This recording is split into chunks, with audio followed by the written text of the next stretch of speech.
And, but out in the middle of nowhere. Are we on? Okay, well, we better get started. If somebody would grab those doors back there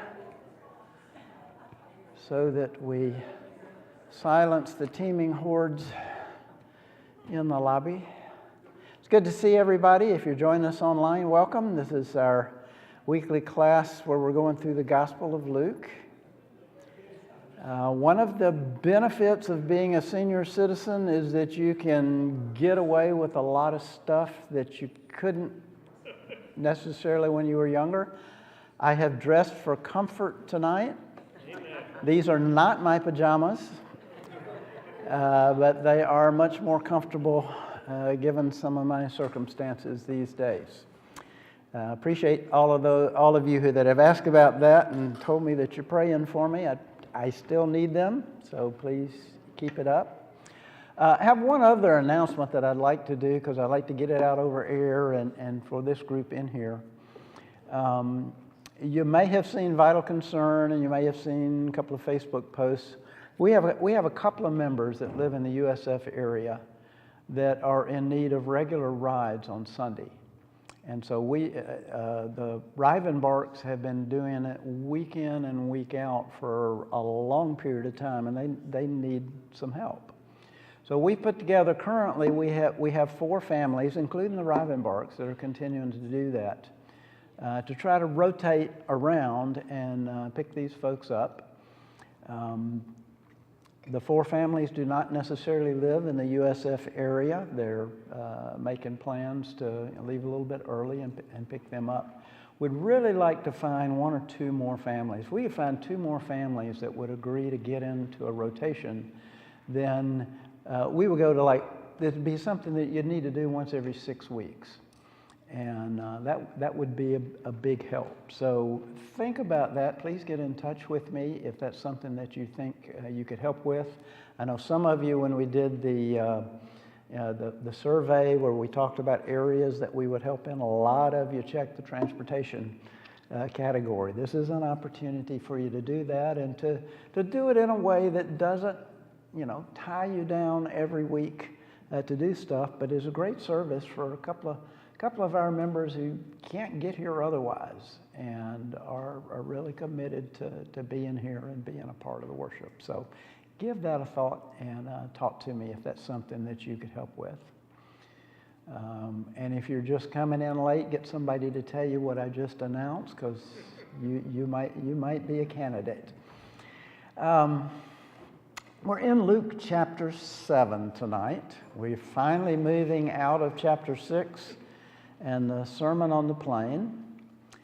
And I don't know how far we'll get tonight. I hope to get through at least verse 10 and deal with this one particular incident. If it goes faster than I think and we get into a little bit more, well, we'll go there. But I want to start. I want you to think about remarkable people. Okay? And maybe share, we talked about, over the past couple of weeks, we've talked about teachers that have been a big influence on our lives, and I shared a couple last week. And by the way, I forgot to mention that the 2 guys that I shared about, if you remember that, both influenced me greatly. As far as I know, they never met each other. Okay? And I had meant to mention that. But I want you to think about somebody that you know that has done something remarkable or is remarkable in some way. And briefly, okay, if you get going long, I'm gonna cut you off. But briefly, who are they and what have they done that's remarkable? Got Mark down here. My Uncle Lawrence I have a long history of beekeepers in our family. Okay. My Uncle Lawrence was the state bee inspector for the state of Florida. Okay. Which I didn't know was a role that existed, but he helped develop a program, I believe, at the University of Florida for beekeeping. And just through family history, learning how important that is to everything, to food in general. Okay. So hearing his dedication to that was Okay. pretty remarkable. Your sister posts from time to time about the importance of bees, probably influenced by that as well. Jim? I immediately thought of two people, and the one with the most remarkable trait, I would have to say, I'm going to embarrass him. My friend back here, Jimmy DeVos, finishing sixth. There we go. Finishing sixth. Back up and say who you're talking about again, because I don't think, yeah, we got it. So back up and talk about, Okay. introduce your, Jimmy DeBose, sitting back behind me, finished sixth place in the Heisman Trophy voting, 1975 Southeast Conference Football Player of the Year. 1975. That's pretty remarkable. Out of all the players in the country, he finished in top number 6. Okay. All right. Okay, well, Mark was talking about, is your uncle? My Uncle Lawrence, His Uncle Lawrence, that was the state beekeeper, official state bee inspector for the state of Florida, and developed some things that are still in use today, caring for bees. Okay. All right, go ahead. I had a teacher in 6th and 7th grade who was also the author of the textbooks that we used, Okay. specifically game design and stuff related to making video games. Okay. That was the class, that was the textbook, that was the teacher. Okay. I had a fellow who worked for me for a while who his freshman college English professor was Stephen King. Jimmy, take a couple more. I think about my friend Charlie Bradley. He's responsible for me, becoming a Christian. And Charlie became a Christian when being a Christian wasn't cool. Okay. Because he had a lot of athletes, mainly football players. Okay. And we just, harassed him. He harassed him, and just try to make his life as difficult as possible for him. And Charlie was, Charlie was rough growing up. He was rough growing up, and I'll never forget this guy Henry Davis. We were playing cards, and Charlie was, he was Christian. And Henry got up and he slapped Charlie as hard as he could. And Charlie Bradley, I knew, wouldn't have allowed that to happen. And Henry's reason for doing it was, you're supposed to be a Christian. You're supposed to turn the other cheek. Okay. And Charlie didn't give in. He didn't waver. He stood firm, and he continued to reach out to us and try to help us, become Christians. Was Henry anywhere near as big as Charlie? Yeah, Henry was pretty good size. Okay, because I would never slap Charlie Bradley, even if I was trying to test him in that way. Okay. Wasn't he one of the first African-American football players at Florida? I know Leonard George was the first. Okay. And Charlie wanders through here from time to time, visiting, so you may get a chance to meet him someday. Okay, we'll take one more, and then I've got one that I want to share. Somebody got one that you're really busting? Okay, Mike Finney. I was thinking of my grandmother. We have like this, my grandmother, who at age 14 came from Sicily, to the United States. She did have older brothers that came before her, but we have this little chest, and I don't think it's 12 by 24 inches, and maybe 10 inches deep, and that was all her possessions. And right now, I don't think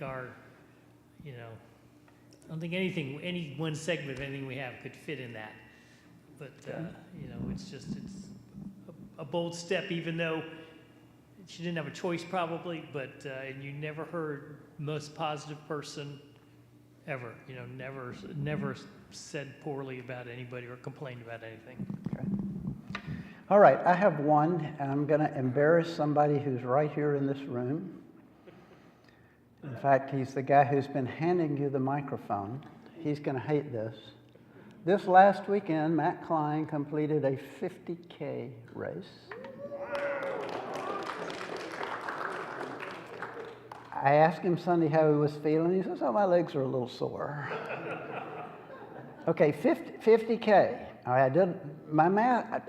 My math may be a little off, but I don't think it's off by much.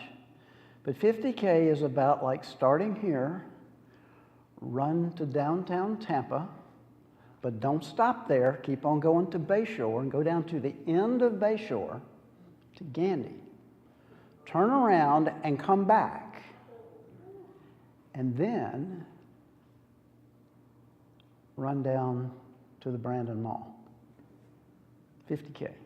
Okay, that's pretty remarkable. Okay? Don't care how fast he did it, don't care how slow he did it. So you know somebody remarkable. Okay, which brings us to our homework. Let's read the verses that we're going to look at, and then we'll talk about your homework, which was, I came up with at least 5 things that were remarkable about the person we're fixing to read about. And we'll open it up and talk about some of those in a minute. All right, chapter 7, beginning in verse 1. When Jesus had finished saying all this in the hearing of the people, he entered Capernaum. There a centurion's servant, whom his master valued highly, was sick and about to die. The centurion heard of Jesus and sent some elders of the Jews to him, asking him to come and heal his servant. When they came to Jesus, they pleaded earnestly with him, "This man deserves to have you do this, because he loves our nation and has built our synagogue." So Jesus went with them. He was not far from the house when the centurion sent friends to say to him, "Lord, don't trouble yourself, for I do not deserve to have you come under my roof. That's why I did not even consider myself worthy to come to you.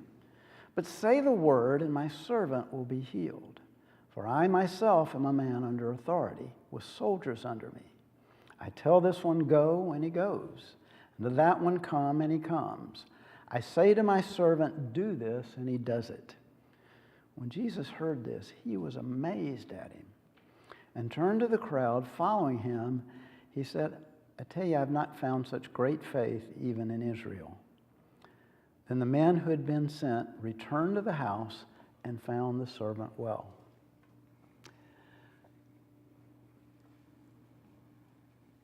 The centurion is a remarkable guy in a lot of ways. What did you come up with at how this guy is remarkable?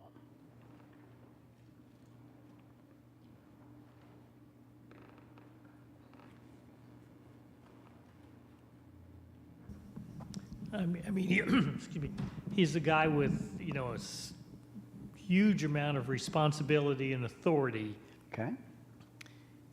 and he's speaking to a Jewish man very humbly, which just Okay. was not done. You never let your guard down like that, Okay. Renee and then Jimmy. Again, the centurion was a man that would be high up in a class-oriented society, and Okay. his main concern was his servant, Okay. which was very unusual. Okay. All right. That's really 2 different things, and we'll expand both of those in a little bit. Jimmy or Jim? Not only was he in a position of great authority, a Roman authority, he was respected by the Jews. He built their synagogue. He would be the kind of guy that they would have hated, but Okay. instead, they honored him and they respected him. Okay. And that's really 2 or 3 different things there, Jim, because we've talked fairly often about how much the Jews hated the Romans, and they chafed under their being their rulers and being in subjection to them. But it would be hard to say who hated the other the more. The Romans despised the Jews. Okay, they were, you know, they were just troublesome, idiosyncratic people that were hard to govern, and we don't want anything to do with them. And so this notion that this guy respected the Jews and the Jews respected him, two different but very similar, remarkable things going on. Ronnie? Even though this guy was in a position of authority, he still had a humbled attitude. Yeah, I think our mic's off. Yeah, I think even though he was in a position of authority, he still had a humble attitude. He said he was even worth it. He didn't deserve to be in the presence for the most part. Okay. Right, so that All was right. pretty I'm not humble. sure whether that came over. He talked again, Ronnie talked again about his humility. Centurions were kind of the backbone of the Roman military. They really held the Roman military together. To be a centurion, you had to be a pretty responsible, kind of remarkable person. You had to be organized, you had to have leadership qualities, you had to be able to lead. You know, centurions, you know, the word, typically they were in charge of 100 soldiers. Okay? You had to be able to lead them, to discipline them, to train them. You were responsible for how they behaved. If things got messed up, you were the one that was going to bear the brunt from Rome. So you didn't get in that position unless you had some fairly significant things going for you. Here's a teaser question for you. Name for me the centurion in the New Testament that was criticized and talked bad about. Okay. Your preacher knows it's a trick question. Okay? It's a trick question. Every time a centurion is talked about in the New Testament, it's in a fairly positive light. Remember Cornelius? Okay. What was he? He was a centurion. Okay. Became our first Gentile brother, and which there are some parallels to this story that when we get done, and maybe when we get further on in the chapter, we'll come back to. So he was a centurion. As has been pointed out, he had a respect for the Jews. Okay? Now, if you will recall, when we did the Acts class, we talked, and Luke mentioned several times in the book of Acts about God-fearing Gentiles. And that, I'm thinking, even though he doesn't use that term here relative to Cornelius, is what we have, and why there was a measure of respect both ways. And if you'll recall, when we talked about God-fearing Gentiles as something separate from proselytes, a proselyte would have been a Gentile who fully adopted and did everything they could do to adopt the Jewish religion. Okay, God-fearing were folks who didn't want to do all of that stuff, and I'm thinking circumcision and some other fairly, pretty draconian kind of things, but who recognized that the God of Israel was something that was different from the Roman or the Greek pantheon and, people worshiping rocks and stones and trees and stuff like that. But who had an understanding and a respect and a reverence for God. And so I think that dynamic, even though it's not explicitly talked about here, I think perhaps that is going on, which would explain why he would fund and actually build the synagogue there in Capernaum. Found one reference that they think they found the foundations of this. You guys may have seen it when you guys were there, that it still exists. And likewise, had the respect and did the things that he did in such a way that even the Jewish leaders there respected him. Okay? Now, we're not told in this story that any of these Jewish leaders were Pharisees. Okay? It seems like they were more the local leaders there in Capernaum, but they recognized that this guy, we're in a better situation than some of our Jewish brothers are in other places who are being abused. Although I'm sure this centurion was still levying the taxes that Caesar and Rome dictated that he do. But it was a different kind of situation. Something that nobody mentioned is this story talks about the fact that he had this servant who, how is it described? In NIV it says, valued highly.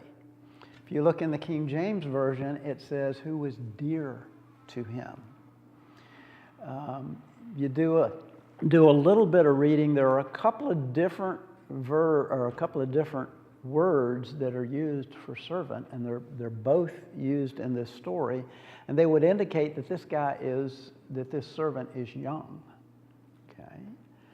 I haven't found any reference that suggested this, but I'm kind of wondering, knowing some of the social mores and the sexual mores of the time, if this maybe wasn't this guy's son. Okay. Now, that is purely Dave Vaughn speculation. Never read it anyplace, but if you kind of connect the dots and, might give a reason why this particular servant was so dear to him. That's remarkable. Whether it's his son or not, it's remarkable because Roman slaves, unlike some of the Jewish slaves, the indentured kind of stuff, they were merely property. And the typical attitude towards them were they were property to be used and discarded. And by law, they could, if they were tired of you were getting too old, you were moving too slow, you're out of here, I don't have to take care of you, you're on your own, you're done. But this guy has a servant, a young servant who's dear to him, who he cares about. This guy's just remarkable. Okay, let's go back and pick through some of these verses because there are some things to think about here. Here's you a long-term homework assignment. If you think about where we've been in Luke's narrative, we've sort of made the point all along that he's telling a story based on interviews, eyewitness accounts, and he's trying to put this in a logical and understandable way. And so he deals firstly with who is Jesus, where did he come from, what was his family like, what was his genealogy, what was his relationship to the temple and the religion growing up, how did he fit in with John the Baptist, how did his ministry get started, and then we spent a long time in chapter 5 about God with us, what that looks like as he dealt with individuals. And then we spent several weeks in chapter 6 talking about, well, what did he teach? He amassed all these people who were following his teachings. What did he teach? And so we've been looking at how he talked to the folks as he began his ministry and it's getting underway. And so now we get to chapter 7, and it looks like it's merely just, Luke is going back to some other incidents. But here's what I want you to think about. We may not get to this for 2 or 3 weeks, so you got some time to think about it. But there is a connection between chapter 6 and chapter 7 that's not real obvious. And so I want you to spend some time maybe reading and thinking about. Now, in one sense, at the beginning of this passage, it says, when Jesus had finished speaking all this in the hearing of the people, he entered Capernaum. Okay, sometimes we're gonna move from scene to scene and from audience to audience where it's not clear how much time has passed. Here, Luke is fairly specific that when the Sermon on the Plain was done, he went to Capernaum. And so it's a relatively short amount of time. Okay? And so he goes, and it says, a centurion's servant whom his master valued highly was sick and about to die. We've talked about that. The centurion heard of Jesus and sent some elders of the Jews to him, asking him to come and heal his servant. What do you suppose the centurion heard about Jesus? Okay, we talked about at the beginning before Jesus sat down and started teaching people in chapter 6, he came down from the mountain and he spent a significant amount of time healing all the people who came to him with sicknesses and diseases. And when that kind of remarkable stuff is happening, the word spreads. What else might he have heard about Jesus?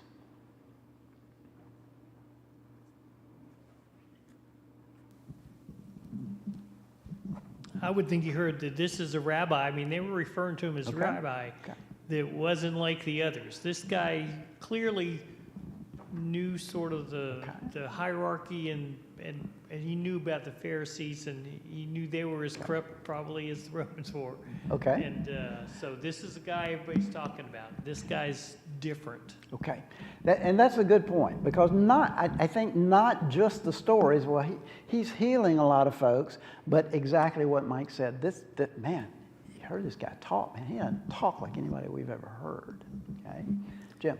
Well, if he was God-fearing, then it appears that he knows something about the Jewish culture and religion and beliefs. Perhaps this is just speculation that he's thinking, he's heard that this could be the Messiah, and he wants to be on the right side of the... I think people are whispering that. Could this be the guy? Man, he's doing and he's saying stuff. Okay. He's also heard he's in town. Okay. He's not out there on the. I don't know how far it is from where Jesus was teaching till he got in town, but he's here in town, and I got a servant that's sick. And so I think maybe without negating what Jim has just said, that's of less importance to him at this point than this guy is here. He's close enough. I got an opportunity here that maybe I didn't have. I could have sent some soldiers and I could, maybe drug him out, but, that's not the way I operate. That's not the kind of man that I am. But he's here in town. Okay? If you read, this account is also in Matthew. And it's interesting as you read it because this issue of authority comes into play in terms of understanding the similarities and apparent differences between the stories. If you've ever had a job, you've had a boss, okay? And you've probably had a job where your boss had a boss. Okay, and maybe you've been self-employed all your life, and maybe you worked for a family business and you reported directly to the owner of the business. But I'm guessing most of us have worked in jobs where we had at least one person between us and the head of the organization. Many times, probably more. What happens when that middle manager or that lower middle manager or that senior administrator comes and tells you, here's what the boss wants to do? How do you treat that? What kind of weight do you give that statement? You have to give it a lot of weight. Okay. Oh, yeah? Oh, yeah, prove he said it. I'm guessing nobody has ever done that in this room. Okay? When somebody that you report to or is at a higher level in the organization, you comes and tells you something that the head honcho wants to do, it's as if that person is telling you, here's what we're going to do. And that explains any kind of difference that you want to talk about between the Matthew account and the Luke account of this story. Okay? The Matthew account is a little briefer. Okay? Matthew is writing to Jews, which we'll talk about in just a minute. And so he gets right to the point, and so it's as if the centurion is coming to Jesus and telling him. Luke details, he didn't have to. He's a man in authority. He sent these guys, asked Jesus to come. Okay, this is what I want. And it is as if he asked him himself. And it's no different than you on your job when your boss comes tells you what his boss says we're going to do. Okay? So don't get sidetracked by anybody who wants to steer you into, oh, it's just another discrepancy, okay? The guy asked Jesus to come. Right? And why does he ask Jesus to come?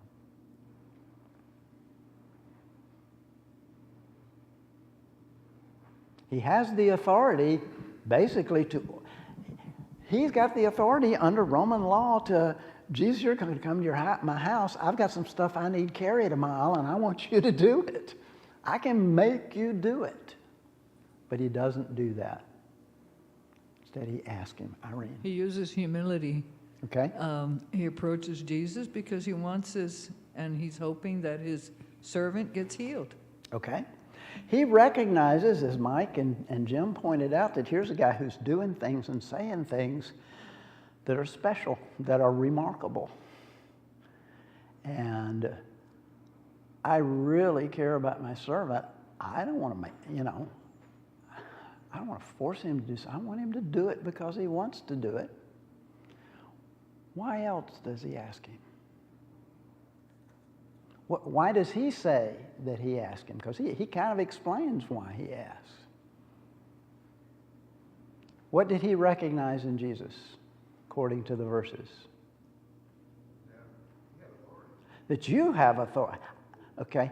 One of the things that we miss in the NIV that you'll find in some of the other translations, and is there in the Greek, is when he says, I'm a man in authority, the Greek for also is in there. I am also a man of authority. So he is not only recognizing that Jesus has got some authority, he's actually bowing to his authority. He's saying, you're at least equal, or if not more, based on what I see and hear that you're saying and that you're doing. And man, if you can help me, I would be so grateful. Okay.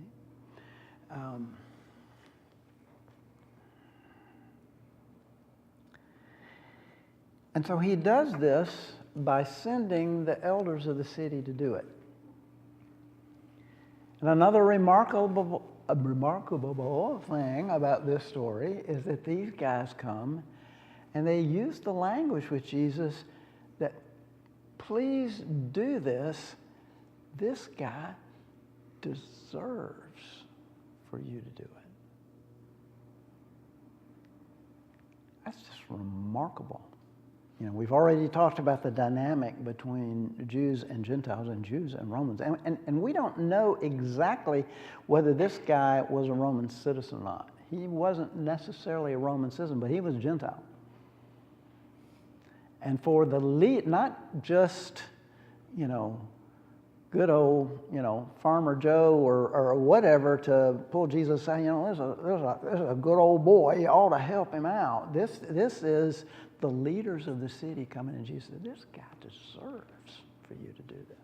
That's just a remarkable statement. So why didn't the centurion go himself?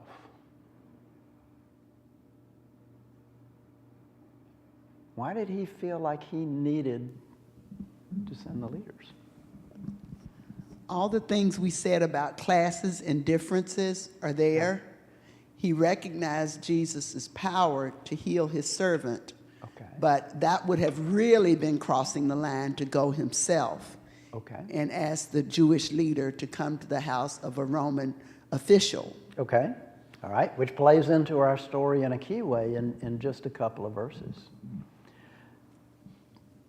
I think there's another thought that's in there, Mike, as well. I think we see this centurion understood a lot. I mean, it says he loved the Jewish people and all. Okay. So he understood a lot of what's going on, I think. But he says over in verse 7, that is why I did not even consider myself worthy to come to you. So he's like essentially prostrating himself in front of Jesus. Okay. He's saying, which is just phenomenal for a Roman to be doing. Okay. So. Okay. Any of you ever have a crush on a girl in grade school? Too embarrassed to tell her, oh, I like you. And so what did you do? You found one of her friends. You said, go. Does she like me? Can you go tell her that, I kind of like her? This guy could have gone and ordered Jesus. This guy could have shown up and been humble. But recognizing Jesus as a rabbi, as Jim talked about, as a teacher, as a man with authority, and I got one shot at this. If I can get the leaders of this, I'm a Gentile, maybe Jesus hates me. If I can get those guys to go and convince Jesus to come, man, I got a better chance than if I go down there and just try to order him around. And so I think that plays into it as well. But then we get to the part where they come and they tell Jesus this, and we read that Jesus starts going. And the centurion hears that he's coming. And then he does a remarkable thing. He says, wait, you have authority. I understand authority. And I've heard what you guys have been doing. And if you just say, all you got to do is say the word, you don't have to come to my house. Why did he do that? If he's so concerned that he gets the leaders of the city to go to convince Jesus to come, and he's desperate because this guy is going to die. And then he calls him up and says, you just need to say the word. Why does he do that? Tim.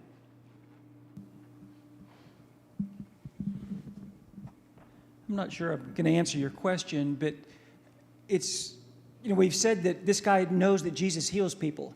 And Jesus might have performed miracles previous to this in this same way, but we don't know about it. Here, this is a unique miracle. Jesus doesn't see the guy. He doesn't look him in the eye. He's not there. He heals him from a distance. And you kind of wonder, did the centurion had that much faith that he knew Jesus could do that, even though he'd never heard of Jesus healing somebody from a distance? Great point. Jesus has to be right there. Okay. For him to say, don't come, you don't have to come, you got that much power, says a lot about Jesus, but it says a lot about the centurion too. Okay, it's a great point. I think there's another reason that's out there. I think you're absolutely right, but I think there's another reason out there about why he would call Jesus off from coming. Matt? To me, it sounds a little bit like he has respect for Jesus' time or efforts. So maybe he knows that this healing of a person is not Jesus' main mission or goal. Okay. Maybe Jesus is busy doing something bigger and better. Okay. You guys are nibbling around it. He's a centurion. He's a high official. Okay. And he wouldn't want to go and beg an outsider to come do, even though he knew he could do it, to go and ask an outsider, somebody that was anti-Roman government, to come. And so he, while he knew that was the only place he could go for his servant, but for him to go in his position and ask Jesus to come to my house, that may have jeopardized his position. Okay. Would it have jeopardized Jesus's position? Phil, you're nodding your head. I know you know the answer. Get Phil the mic. We're going to make him talk tonight.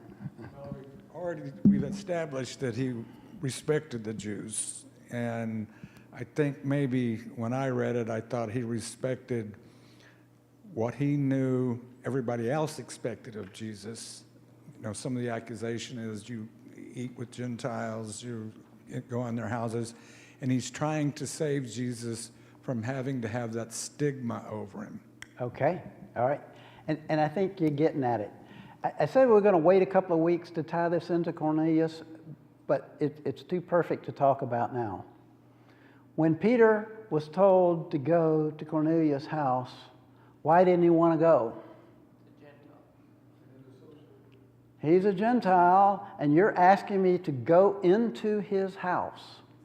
What's going to happen to Peter when he goes into Cornelius' house? Unclean. He's unclean. So, remarkably, I think the centurion, knowing about the Jews, knowing about their customs, knows that, as Phil said, I'm not going to make Jesus unclean and have to deal with that. Maybe he's heard about some of the opposition that the Pharisees already given him in the fly. It's like, I'm not going to put him in that position. He can say the word. I've heard what this guy has been doing. He can say the word. I can say the word. I can send one of my soldiers to tell one of my other soldiers to go do something, and that soldier is going to go do it. Jesus just got to say the word. Remarkable. Jim. And that's remarkable to me, living in an age where we are so easily offended. That would be insulting. Okay. I'm a Roman centurion, and I'm going to be unclean? Okay. Or I'm going to make you unclean? Okay. How? Yeah. Yeah. Is Peter here? I got to believe that Peter is here, and he is witnessing this. 15 or 20 years later, he's going to be told to go to Cornelius' house, and he apparently doesn't remember. He has to be shown the vision, okay, 3 times for him to get the message before he shows up at Cornelius' house and says, now I see that God is not a respecter of person. But he's right here. He sees how this centurion and Jesus interact, from a distance. The compassion that Jesus has towards the centurion.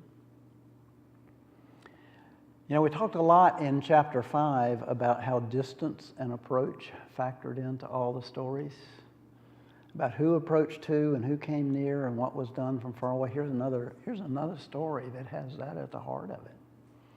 As far as we know, the centurion and Jesus never actually met. But yet this guy demonstrates his faith. Jesus heals his servant. And then he turns. We got just a couple of minutes left, and maybe we'll turn this into your short-term homework for next week. Is when Jesus heard this, well, let's back up. Verse 8, "For I myself am a man under authority, with soldiers under me. I tell this one, go, and he goes, and that one, come, and he comes. And I say to my servant, do this, and he does it. When Jesus heard this, he was amazed at him. And turning to the crowd following him, he said, I tell you, I've not found such great faith even in Israel. And the man who had sent returned to the house and found the servant well." So your homework for next week is, what does it mean that Jesus was amazed?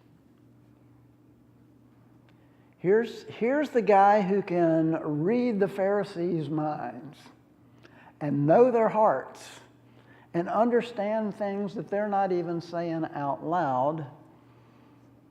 And Jesus is amazed. How can that be? And so we'll start there next week with thinking about that. And then we'll move to another remarkable story. Let's pray together. God, thank you for our time together. Thank you for the remarkable nature of your word. Thank you for the truths it reveals to us. Thank you for the depth of it. Thank you for the things that have been preserved as we read about the life of Jesus and his ministry and his followers and those who he interacted with. Thank you for the example of the centurion, his remarkable faith.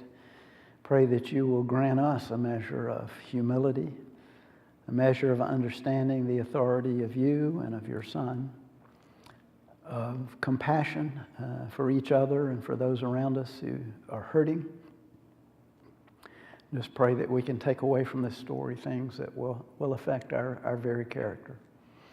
God, thank you so much for our time together.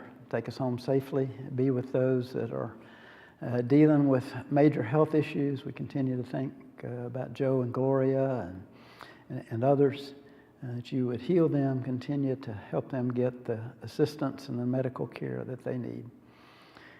And we thank you again for your Son, that we can come to you and pray in his name. Amen. Good night.